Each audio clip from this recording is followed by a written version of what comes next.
So today we're going to finish up talking about our action potential by talking about how our action potentials travel down a neuron. And hopefully we're going to break into our next topic, which is the synapse. So we're going to start to think about how we get communication between neurons or between nerves and muscle cells or gland cells or whatever. So when we left off, we were talking about refractory periods, which are going to be important for understanding how nerve impulses get propagated. So move down a neuron, basically. When we say propagated, that's what we mean, like continue, basically. Get the replicate, something like that. So when we're talking about our refractory periods, we mentioned that there's an absolute refractory period and a relative refractory period. Okay, and I brought my voltage gated sodium channel that I made out of a cup for you guys. So I'm going to show off. It may be helpful, maybe not, we'll see. But I'm going to use it to demonstrate what's going on in that absolute refractory period. Okay, so here's my voltage gated channel. I want things to go all the way through. Okay. What I want for my pen to be able to travel all the way through the sodium channel.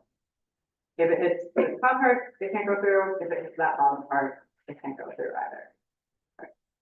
So when we start out with our voltage gated sodium channels at rest, we've got our bottom gate open. That's our inactivation gate. Okay. So that's open, the inactivation gate. But we've got that top gate closed. So that's our activation gate for the voltage gated sodium channel. So when we hit our threshold voltage of -55, that electrical charge is like a zap, that membrane potential change. And that undoes my piece of tape up top. Right, so I've ripped open. Sodium always wants to come into the cell, down this electrochemical driving force. So you are just memorizing that. If you don't understand the electrochemical driving forces, you need to know sodium wants to come into cells, right? So that is just true. That's our setup in our body. Okay, so once we have our voltage gated sodium channel fully open, because we open that activation gate, we can just have sodium go all the way through. Okay, so just all the way through. So that's what happens as soon as we reach threshold, creating our depolarization up to positive 30. Okay. But around that positive 30 time, right, we start to have the inactivation gate swing closed. So these are on a time delay. But after about a millisecond, right, they've been moving, they're starting to close over, right? So once we have that inactivation gate in place, I'm going to get them another piece of tape. Okay, our activation gate might or might not be open, still open in this case, right? But it can't go all the way through because that inactivation gate is closed and incapable of opening until we set ourselves all the way back to the beginning, right? So in order to get back to our beginning stage, we're going to need to close the activation gate and open that inactivation gate back up. And that takes some time to reset to the original state. And that's why our absolute refractory period is absolute, because the absolute refractory period, for the first part, right, this part on the upswing, this is an absolute refractory period. You absolutely can't set off a new action potential because you're still doing the first one, right? So if you opened up more voltage gated sodium channels, like, so what? You're already doing that, right? We would make no difference. But on the downswing, you can't peak back up to positive 30 because those voltage gated sodium channels are inactive. They have that bottom gate closed. Right, the inactivation gate is closed on the voltage gated sodium channel. So it doesn't matter if you open or close that top activation gate, nothing would happen, even if you could do it, because this inactivation gate hasn't gone back to its original open state yet, right? It's still stuck here. And this is the slow one. This is the one that responds slowly. This is the one that has the time delay, right? So likewise, it's going to take a while for it to go back to its open state, where you could actually activate and then fully open that sodium channel. So that's the absolute refractory period, and this is all due to that sodium channel, right? So if we can't activate a new sodium channel, we can't fully open it all the way up, we can't set off an action potential, we can't peak back up to the positive 30. The relative refractory period, still on there, not on here, okay. The relative refractory period in blue, where we have some sodium channels that we could activate, right? So some of those sodium channels have reset back to their original state, right? Because we got back to our resting state at -70. But we have our other ion in play here. So our potassium always wants to leave the cell. So that's another thing you just want to remember for this unit. Potassium wants to leave cells. This does, right? So potassium wants to leave the cell, right? And during this time period, during the relative refractory period, we have open voltage-gated potassium channels that haven't all closed over. So we have this increased permeability to potassium, right? Which means that if you bring a sodium in, right, if you're still letting a bunch of potassium escape, it's going to be hard to hit the threshold. It's going to be really hard to get up to that point, get high enough, depolarize enough that you could fire off another action potential. But it is technically possible, which is why this is a relative refractory period. It's probably not going to happen under normal conditions, but it's not absolutely impossible because we do have some sodium channels that could risk. Questions about this? This was the most frequent confusion point I saw in the survey. So our absolute refractory period, therefore, is spanning all of depolarization, so up to positive 30, while our sodium channels are opening, right? So they're opening, so if we open more, so what? And then all of or most of the repolarization phase, because that's when we have those sodium channels inactivated because of that inactivation gate at the bottom of the sodium channel, right? So we can't generate a second action potential because the sodium gate stuff was wrong. The relative about those potassium gated channels a lot, right? So we have a lot of those voltage gated potassium channels still open. So it's really hard to polarize the cell. And we have a limited number of sodium channels available to us. So some of them are available. So we could technically maybe during that relative refractory period set off another action potential if we have a strong enough stimulus. Okay. So next, we're going to be thinking about how our action potentials track. So let me do that. Just a reminder of our parts of our neuron, right? Okay. So these squiggly things, I'll just trace the whole thing, I guess. So these are our dendrites of the neuron, right? So these usually receive incoming signals. Okay. We know we have leak channels there. When we think about graded potentials, this is one of the places you might expect graded potentials to be happening at first, right? The soma, or the cell body, is this main part where you have the nucleus. Also a place where it's decently likely that you have graded potentials coming in, signals coming in. Our axon hillock is this first little pinching off point into the axon. The axon is this long tube, okay? And eventually we get to our axon terminals, okay? So terminal, like the end, right? The end points are the axon terminals down there. So what we're talking about when we're talking about a conduction of a nerve impulse is how we get from a signal coming into the dendrites, maybe the soma, to eventually sending out a signal out of the axon terminals. Okay. What's going to happen as we conduct this nerve impulse, this conduction? So we're going to start with an action potential. Starting at some point on the membrane, really we're doing all our summation, trying to figure out whether we're sending off an action potential all the way down the axon at that axon hillock, right?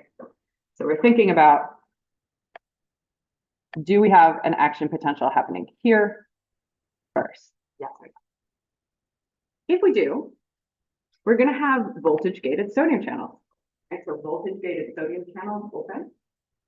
Means sodium comes in, which means we see this wave of depolarization up to positive 30, right? That's our action potential.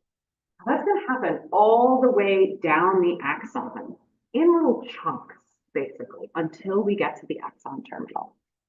And the reason that that's happening is that each segment of the membrane down that axon is kind of acting as a stimulus, acting as a trigger for the next little segment, right? So as soon as one little segment depolarizes, right, gets up to positive 30, right? So we're doing the wave, it's lifting its hands, right? That's going to trigger the next section of the axon to do the same thing. So that's what we mean when we say that the action potential, one part, one location, is the depolarization stimulus for the next region. Okay, so I'm going to ask you a question about that figure right now. So looking at that figure with the red, yellow, and blue, I'm going to look at number 2 in that figure, so the middle image. Okay. So I want you to tell me which part of that image is where the action potential is going to peak next.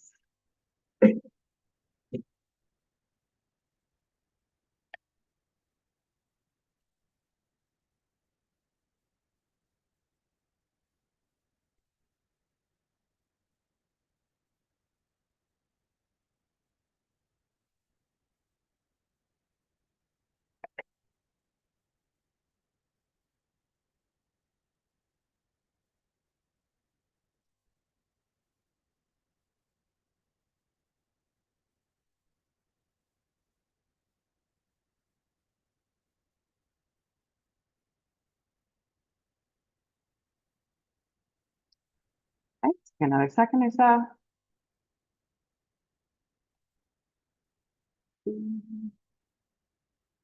Okay. So let's take a look at that picture. All right. So going back, looking at the figure. So what we were looking at here, when we look at the blue parts, right? So in image 1, blue part is here. Image 2, blue part is here. Right? So what the blue part on this figure is showing you is where the action potential is right now. Okay? So the action potential, right, in this figure is showing you what the action potential really is sodium rushing in, right? So the action potential is wherever that depolarization is happening right now, right? So we see that depolarization happening first here, then in the middle, and then we see that depolarization happening at the end, right? Okay. Now the reason we have these arrows going to the side on these sodiums, right, is once they come in, the sodiums spread out side to side, okay? So they're spreading out side to side, okay? So this is a potential stimulus for an action potential for a region that doesn't currently have an action potential. And what we're seeing here in this colored figure is, I want you to imagine that the 3 segments we're looking at are like 1, 2, 3.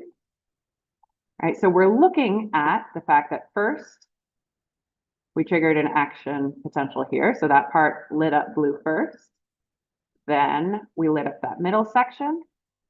And then we light up that third section, right? And this is why we see the action potential as a whole for the cell traveling towards the axon terminals, right? Because we're doing patch by patch, 1, 2, 3, all the way down the axon, right? So you could keep going. This would be 4, this would be 5, and so on, down the axon. Okay. So that's that direction of the action potential. So the other thing that we can see in this image is what's happening after an action potential happens in a region, right? So in image 1, we have this first segment lighting up blue. It's an action potential, which is why we see sodium rushing in, right? So image 2, if we look at that same location,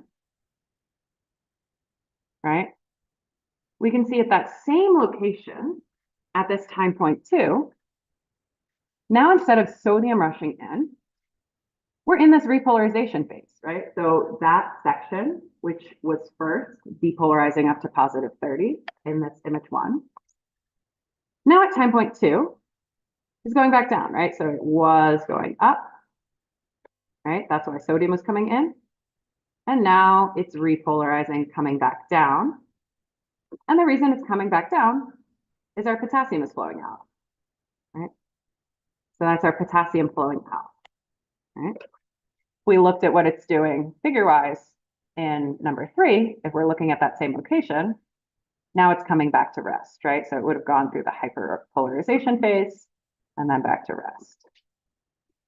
Maybe I can draw it with the colors, right? So this blue part, right? First, the section depolarized as sodium comes in. Then it repolarized as potassium went out. Okay. And then eventually it came back to rest, right? So we did a little bit of after hyperpolarization, and then we came back to rest for image 3. Okay.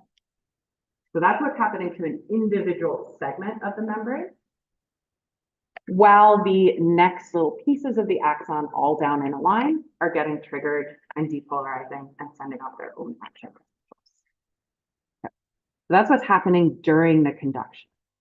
Okay, so that's why that yellow part is the part that's going to get it next in image 2, because that's the part that's at rest currently, ready to receive it, and that's the part that's in the direction of the axon terminal. So when we're thinking about neurons that are unmyelinated, right? So unmyelinated, we're going to see that myelin is basically a protective coating, like insulation on a wire. And we'll talk about what it does in a moment. So we're first going to start with the simplest type of neuron. So the simplest type of neuron doesn't have any myelin. So we don't need to know what myelin is yet. So in the simplest type of neuron, what is happening is the same thing as what's happening in that previous figure, right? So every little segment of our membrane is going to have a little membrane potential thing, so a little action potential in sequence, right? So we see that patch by patch, we trigger here, we trigger here, we trigger here, and so on, all the way down towards the axon terminal. So conduction in unmyelinated neurons is pretty slow because we have to generate the action potential in every single patch of the membrane one by one, and they each have to go through this depolarization, repolarization, hyperpolarization, rest phase, and that takes some time. So these are each individual events. So any action potential at any one of these little sites down the row is exactly the same. We have that all or nothing principle, right? So an action potential is an action potential is an action potential, right? And they all take some time, right? Let's zoom in on this figure from your book and make sure we understand it before we talk about how myelinated neurons are different. Okay. So looking at that figure, go ahead and look at the label before we walk through it one by one. So on figure part C that you have on that big image, you have the sites, the different parts of the axon labeled with letters like A, B, C. So why can't the action potential go backwards? Okay. Why can't it go backwards? So imagine if we're putting names on it, like why can't it travel back to the axon helix, back to the soma once it's in the axon?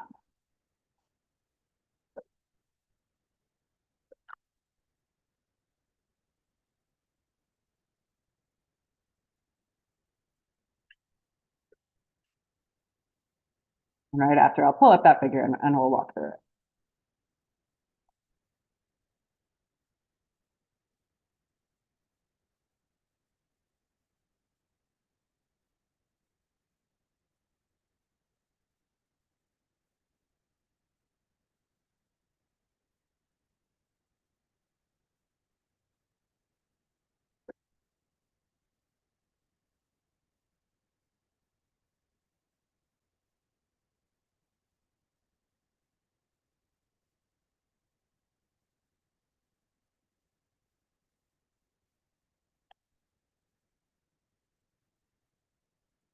Right, take another second or so.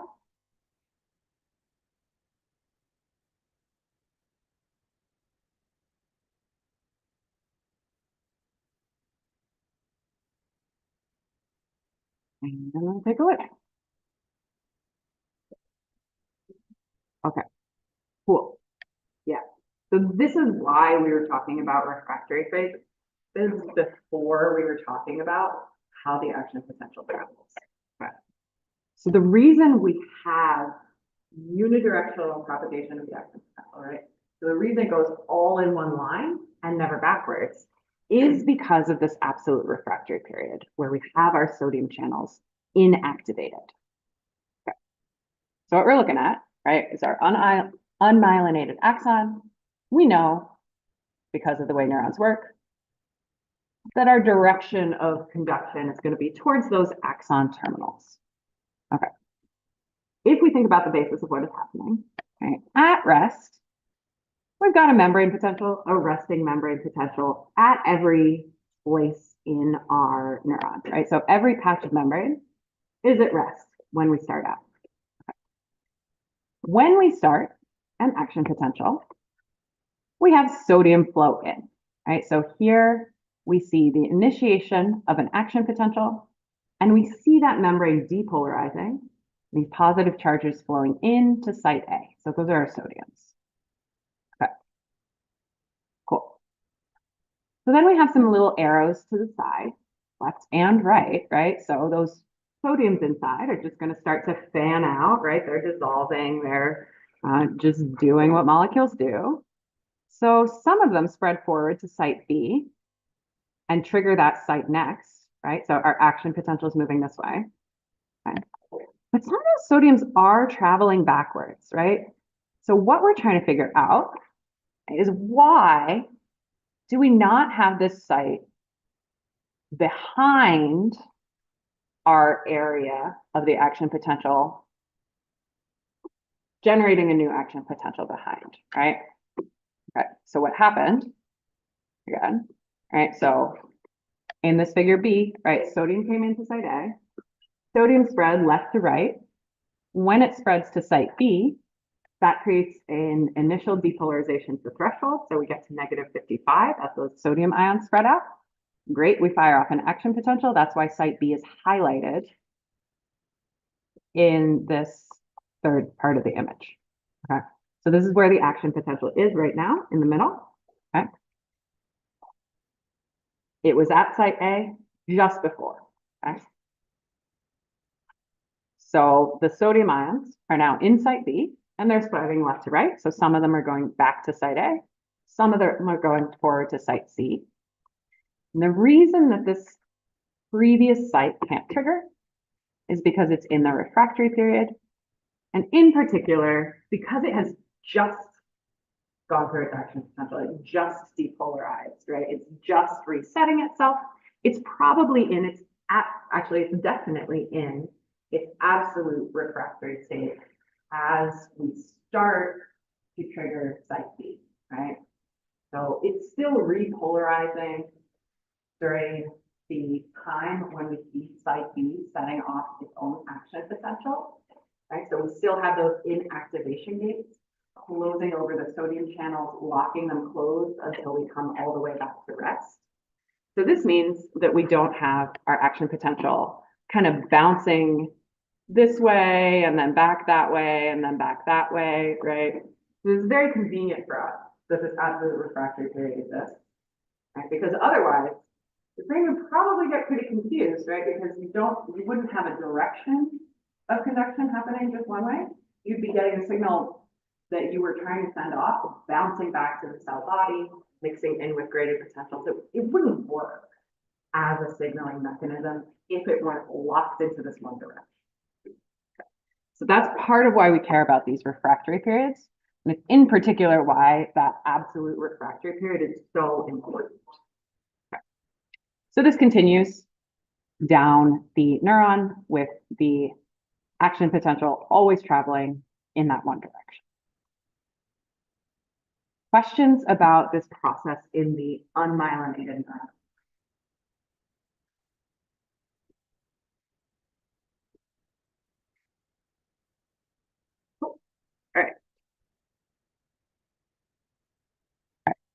In which case, we're just gonna add on a little detail in our myelinated neurons. So myelin is this protective coating, this insulation wraps around some neurons. Okay?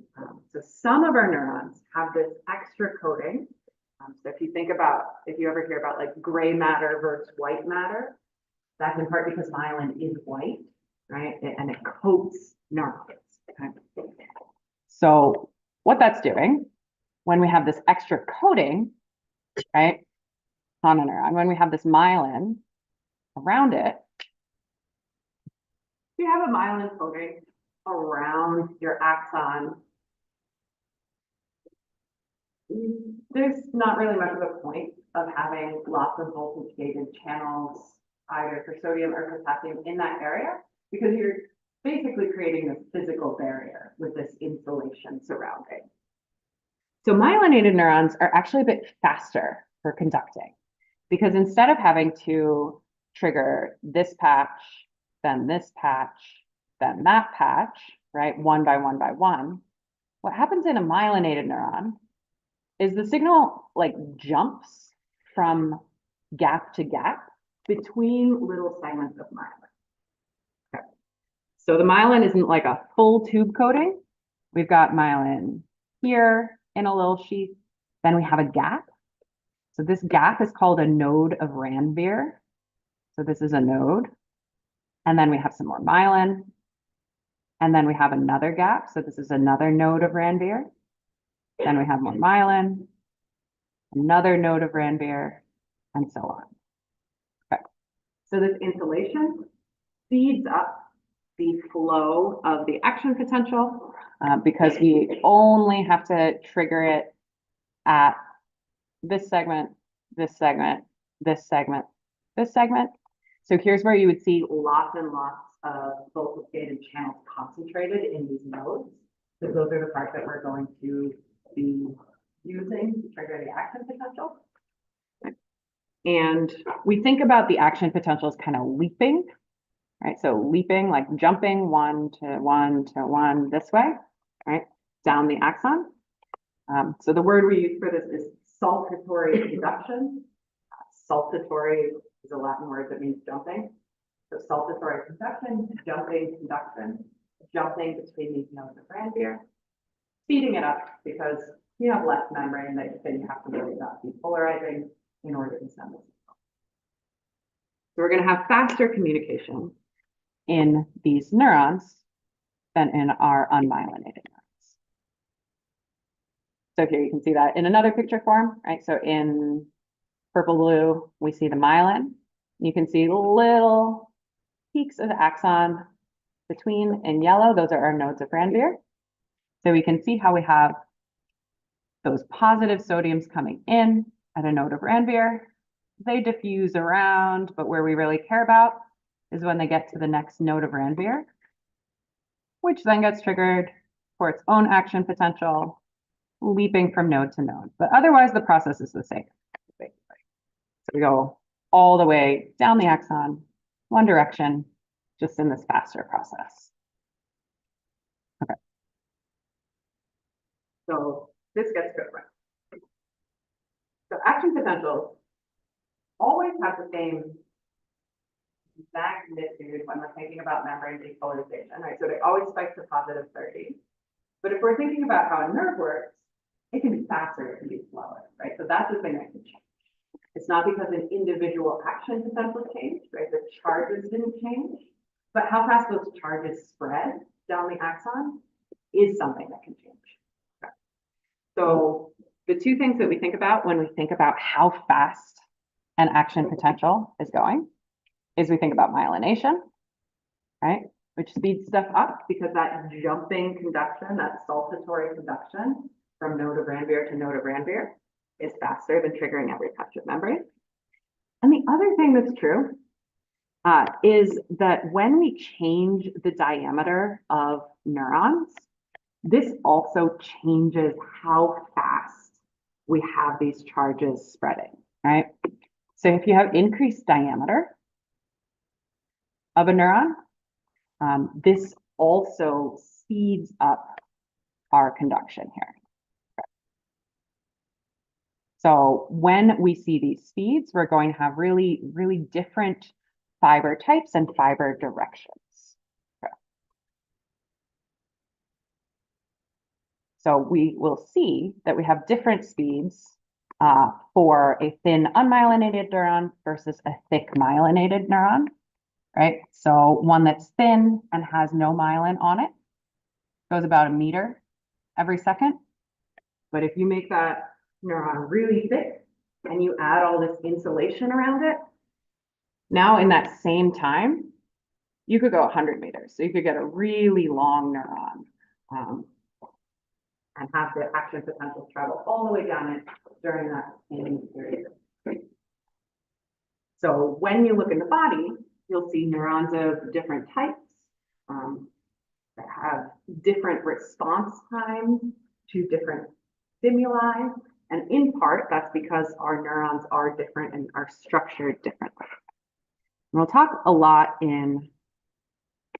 this is mostly going to come up in A&P too, but this idea of diameter affecting speed because it affects resistance is something that's going to come back. So we do kind of want to think about like big diameter tubes as like allowing like a fire hose kind of conduction through them. Versus if you think about like a little coffee straw, right, like trying to fit through it, right, it's really hard, right? Stuff flows really slowly. Right, this is going to be a property of flowing things that comes back a number of times. Okay. So for now, you can just remember that the big fat ones are faster, but we'll get into this idea of resistance and diameter substantially in the future. Okay. So questions about that action potential stuff.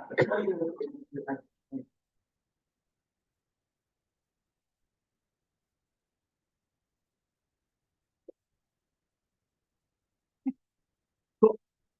All right, so now we're going to talk about multiple different neurons talking to each other. So we're going to talk about different types of synapses. So we'll have both chemical and electrical types. We'll talk about communication across chemical synapses in particular. So we're mostly going to be spending our time with the chemical synapses. Spoiler alert, those are going to be the ones with the neurotransmitters. Okay. So we'll talk about exactly how a neurotransmitter gets released and why and what happens to it, and think about how cells respond to neurotransmitters. Okay, so we're going to start with this difference between chemical and electrical synapses. So when we talk about a synapse, we're talking about the junction, so like the connection point or the like neighboring point between two cells. We're going to start out by thinking about one neuron and a next neuron, right? So we're going to have a first neuron. So that's its cell body. This is its axon. It makes its axon terminals like this, right? So the synapse is going to be this point where we've got a little space or a little joining point with the next neuron, which then continues down the line. Okay. This is what we have happening in the CNS, which is the central nervous system. So central nervous system.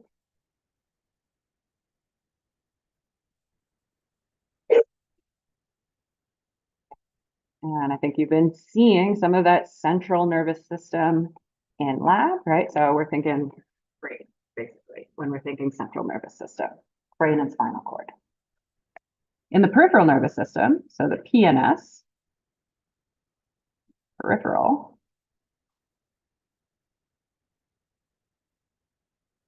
and you've seen a little bit of the peripheral nervous system because some of those cranial nerves are part of your peripheral nervous system. In the peripheral nervous system, we'll have a similar situation where we have a nerve coming out. So imagine one of your cranial nerves. It might link up to like a muscle cell as an example, right? So we'll talk about those eventually. Our next unit is going to be muscles, right? So here's a little muscle cell. Okay, so you can also think about this space as being a synapse as well. So we're thinking about the connection points either between two neurons or between a neuron and a muscle cell or a gland. Okay, so that's our synapse, this connection. When we're thinking about two neurons talking to each other, we can label them.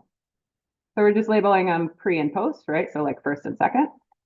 So our presynaptic neuron is this one, the first one. Presynaptic, so before the synapse.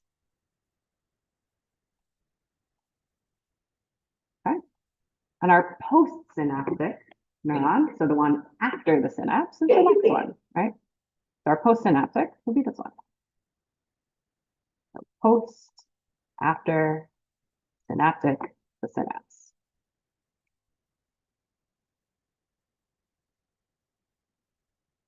A fancy term, but that's all that means. After the synapse or before the synapse. Okay. So we're going to have this communication happening between neurons, or later we'll see between neurons and what we'll call effector organs. And sometimes we'll name these specific new names, and we'll get to that when we get to it. Okay. So focusing on these neurons talking to each other. Okay. When we're thinking about those presynaptic neurons, right, so the presynaptic neurons come first, so before the synapse. Okay. See that those presynaptic neurons can signal different places on those postsynaptic neurons, right? So what I've just drawn here, right, is where we have a presynaptic neuron coming right in on the body of my postsynaptic neuron, right? So the cell body. So we might call that an axosomatic connection. Really, it's because I was too lazy to draw dendrites, right? But axo, because we're talking about from the axon, right? So these were our axon terminals on the presynaptic neuron. Somatic, because the soma is the cell body. And that's what I drew here with this little circle, right? But we'll also see typically signaling happening on the dendrites, in which case we would have an axodendritic connection. So that's like if I drew all those little kind of hair-looking processes and the connection had been on one of those, that would be axodendritic. Or later on, we'll talk about regulation and modulation of signals. So sometimes we will have axo-axonic connections. Those will look a little different, right? So that's going to be if we had like a neuron coming in and signaling from the side onto kind of like the endpoint of the liver. So we're not going to worry about that right now, but it is possible. And we will talk about it eventually. So most of our synapses are happening at the dendrites. Okay. So most of them are coming onto those little squiggly hair processes that I didn't draw on the original image. And they're unidirectional. So most signaling is happening in one direction from the presynaptic neuron to the postsynaptic neuron. Our synapses are going to be either electrical or chemical. They're happening at this point where we have this junction, this space, this functional connection between two neurons. And we can name them based on what two parts of two neurons are touching each other. Okay. So we're saying functional association of a neuron because we're being a little blurry here because our electrical synapses and our chemical synapses work differently, right? The function that they have the same is that one's talking to the next one, right? So that's that functional association, either with a neuron or with an effector organ, either in an electrical form or a chemical form. So we're going to think about the electrical synapses first. We'll talk about them basically on this slide and practically never again. But we do want to know that they exist because in some of our different organ systems, this is relevant. In an electrical synapse, we're calling it an electrical synapse because basically ions are able to kind of freely flow across the synapse. So this is possible because we have gap junctions between the cells. So we're still looking at a synapse like this, right? But these two neurons would be like directly touching each other, kind of like beads here, okay? And in between, what we're focusing on is this region, right? So you can see here that we have the membrane of one cell, that's our plasma bilayer here, directly touching the membrane of another cell. And we've created a big tube all the way through, okay?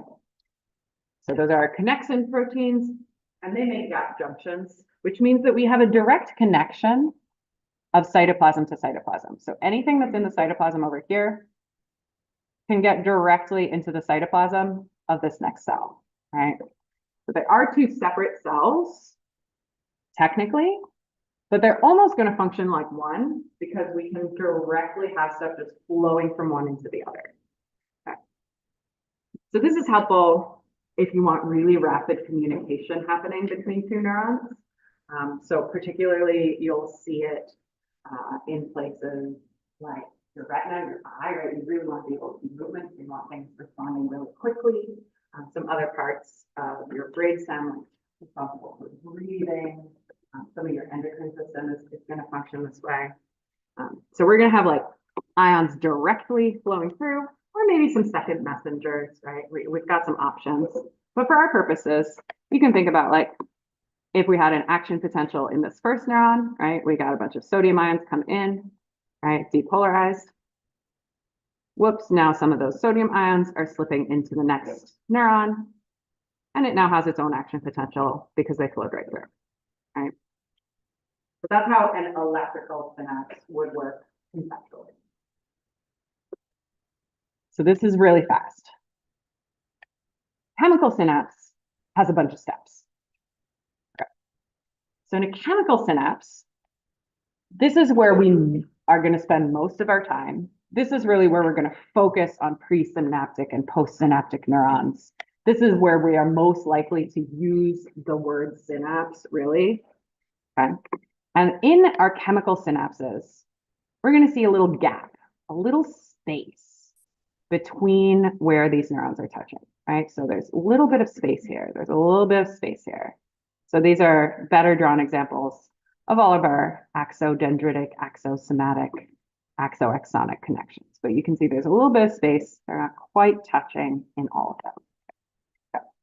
So that space, that synapse is the functional connection. The space is the synaptic cleft.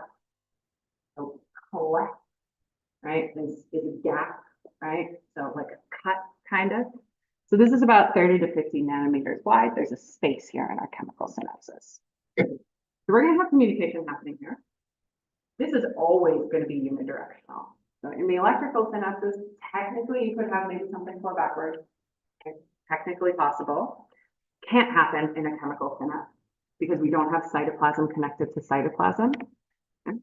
Usually this is happening between an axon of a presynaptic cell and a dendrite of a postsynaptic cell, but we have some other possibilities that we'll see more rarely. Okay. So before I move forward and go through the steps of communication in these chemical synapses, I want to pose a question to you. Okay. So our neurons in our chemical synapses are going to be talking to each other, actually, using neurotransmitters. Okay. So those neurotransmitters, these little chemicals, are going to act as a stimulus for a graded potential in the cell that's receiving a signal. In the cell receiving. So I want you to use these new words that we just learned to describe which cell is going to be the one that's producing the neurotransmitter. So we have some cell words. Trying to talk about, we're going to be thinking about who's sending a signal, who's producing a neurotransmitter, who's receiving a neurotransmitter. Pick a word.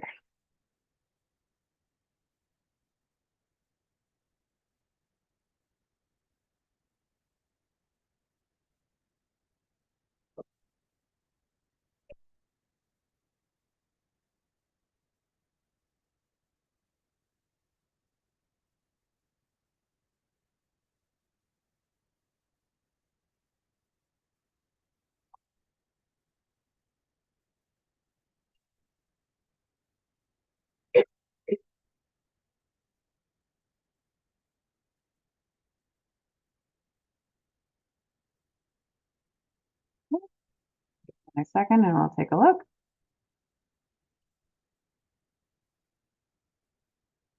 Okay, cool. Yeah, nobody picked the non-neurons. Perfect.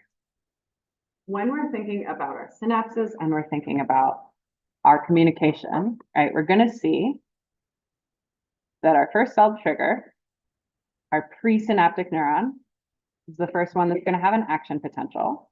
Now I'm just going to put my axon terminal as a little dot here now instead of that kind of fork. Okay. It's going to make neurotransmitters, right? So that's why the answer is the presynaptic one.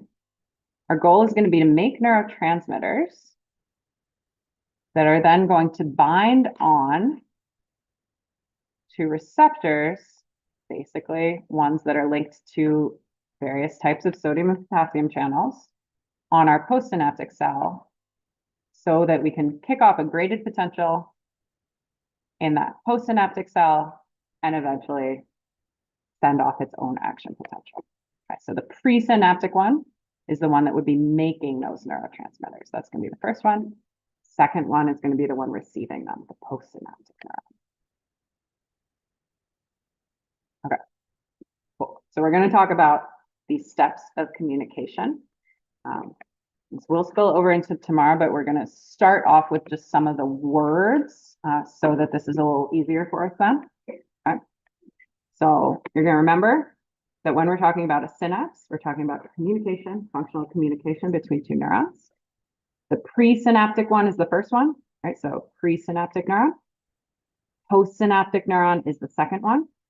That's the one receiving the signal. Okay. So we are going to have in the axon terminal of that presynaptic neuron, our neurotransmitters stored. Right, so our neurotransmitters are made by this presynaptic neuron, and they're stored in little baggies. The way that your cell makes little baggies is it makes little baggies of membrane called vesicles. Okay, so our neurotransmitters are stored in synaptic vesicles, okay, little baggies at the synapse, right? So synaptic vesicles hold our neurotransmitters. Other components of this that are going to be important, we are going to have a new type of voltage-gated channel here. So on that presynaptic neuron, we are going to have voltage-gated calcium channels. So voltage-gated calcium channels. Okay. We've already named the synaptic cleft. That's the space between. On the postsynaptic neuron side, we're going to have a receptor to receive the signal. Okay. And then we're going to have proteins that are helping us kind of clear neurotransmitters away. So I'll pick another color. Okay. So we're going to have enzymes on a postsynaptic neuron that might break down neurotransmitters. And we're going to have reuptake molecules back on the presynaptic neuron where we can potentially reuse some neurotransmitters that have been released. So next time we'll be talking about the steps. So before Friday, go ahead and look at this list and at least get familiar with the terms and where you expect to see them so we can talk about how they're all working together. Great.